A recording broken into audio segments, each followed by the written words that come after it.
¿Estoy equivocada por cortar todo contacto con mi hermana después de que cruzó un límite con mi esposo? Voy a ser honesta, el título suena más dramático de lo que realmente es la situación, pero no encontré una forma más clara de resumirlo. Lo que necesito es desahogarme y quizá un poco de claridad. Tengo 42 años y soy la menor de 4 hermanos. Cuando tenía 5 años, mi papá se fue. Mi mamá tuvo que trabajar muchas horas para mantenernos y mi hermana mayor, a quien llamaré Laura, 59, prácticamente asumió un rol maternal conmigo. En muchos sentidos, ella me crió. Fuimos muy unidas durante mi infancia. En la adolescencia, mi mamá y yo nos mudamos a otro estado por trabajo, mientras Laura se quedó en nuestro pueblo. Aún así, seguíamos siendo de las hermanas más cercanas. Nuestros otros 2 hermanos ya estaban casados y viviendo en otros estados. Con el tiempo, nuestros padres fallecieron y de algún modo eso hizo que el vínculo con Laura se sintiera todavía más importante. Durante mi adolescencia y primeros años de adultez, tuve relaciones muy difíciles. Laura siempre estuvo ahí cuando la necesitaba. Me apoyó emocionalmente y en muchos momentos fue mi red de seguridad. Por eso lo que pasó después me duele tanto. Un poco de contexto sobre ella. Laura ha estado soltera toda su vida. Fue diagnosticada con trastorno bipolar tipo 1 y sospecho que puede haber otros temas emocionales no diagnosticados.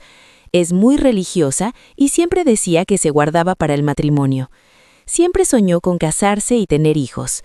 Amaba trabajar con niños. Fue maestra, niñera, consejera de campamento. Su dedicación a los niños era profunda, quizá demasiado intensa. A veces parecía que se sentía más cómoda con niños que con adultos. Solía sentarse en la mesa de los pequeños en reuniones familiares. Hablaba de lo bien que conectaba con ellos y se comparaba con personajes como Mary Poppins. Algunos trabajos de niñera terminaron porque se involucraba emocionalmente de una forma que incomodaba a los padres. En una ocasión, dejó un trabajo en un campamento porque reconoció que había desarrollado sentimientos confusos hacia un adolescente, algo que la hizo asustarse y renunciar. No creo que hubiera intención inapropiada, pero sí un nivel de apego emocional poco saludable. A finales de mis 20, mi vida comenzó a estabilizarse. Fui a terapia, dejé atrás relaciones dañinas, encontré un buen trabajo y me mudé a una ciudad más grande. Allí conocí a mi esposo. Poco a poco empecé a notar que, mientras mi vida avanzaba, Laura parecía volverse más distante y amarga. Cuando me comprometí, su primera reacción fue comentar que ahora ella sería la única hermana que no estaba casada. No vino a mi boda, nunca conoció personalmente a mi esposo, tampoco visitó nuestra casa. Cuando quedé embarazada, lloró diciendo que era injusto que yo, que nunca había querido hijos, los tuviera, mientras que ella, que siempre soñó con ser madre, no había podido. Durante mi embarazo estuvo distante. Podían pasar meses sin que me escribiera. Pero cuando nació mi hijo, todo cambió. De repente quería saber cuándo podía visitarnos, cuánto lo extrañaba, cuánto deseaba formar parte de su vida. Poco después comenzó la pandemia, lo que retrasó visitas, pero más adelante nos mudamos a unas 5 horas de distancia de ella por el trabajo de mi esposo. Entonces empezó a llamarme y escribirme casi todos los días. Yo era madre primeriza en una ciudad nueva, sin red de apoyo. Estaba agotada física y emocionalmente. Laura parecía no comprenderlo. Quería conversaciones largas todas las noches, muchas veces centradas en consejos sobre cómo debía criar a mi hijo o en críticas sobre lo que estaba haciendo mal. Ofrecía venir a ayudar, pero honestamente no habría sido ayuda real. Tiene problemas de movilidad importantes y, según otra de mis hermanas, cuando visita suele requerir bastante atención. Yo necesitaba apoyo práctico, no alguien más a quien cuidar. Intenté poner límites, menos llamadas, más espacio, pero cada vez que lo hacía lloraba o decía que nunca tendría su propia familia. Empecé a no contestar algunas llamadas o a responder solo con mensajes breves, simplemente porque no tenía energía. Entonces ocurrió algo que para mí fue el punto de quiebre. Un día, mi esposo me dijo que Laura lo había llamado. Le dejó un mensaje diciendo que estaba preocupada por mí porque no le respondía y que quizá necesitaba una intervención. Le pidió que no me dijera que lo había contactado.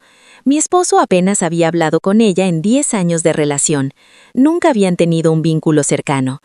Sentí que cruzó un límite enorme, no por la preocupación en sí, sino por intentar involucrarlo a mis espaldas y pedirme que ocultara la llamada. Le escribí un mensaje largo y honesto.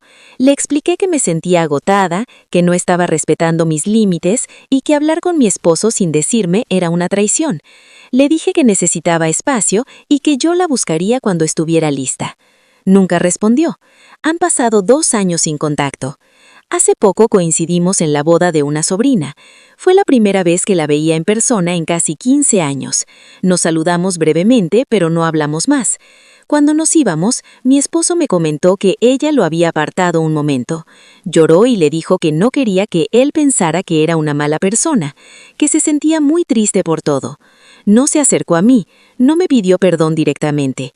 Eso me hizo sentir nuevamente esa frustración profunda. Si realmente quisiera reparar la relación, ¿no debería empezar por hablar conmigo? En cambio, volvió a hablar con mi esposo. Mi esposo, al principio, pensó que quizá debería intentar acercarse, pero cuando le señalé el patrón, volver a hablar con él en lugar de conmigo, entendió por qué me afectaba tanto. Y aún así, me siento culpable. Laura fue quien estuvo conmigo cuando mis padres ya no podían estar. Me ayudó en mis momentos más oscuros.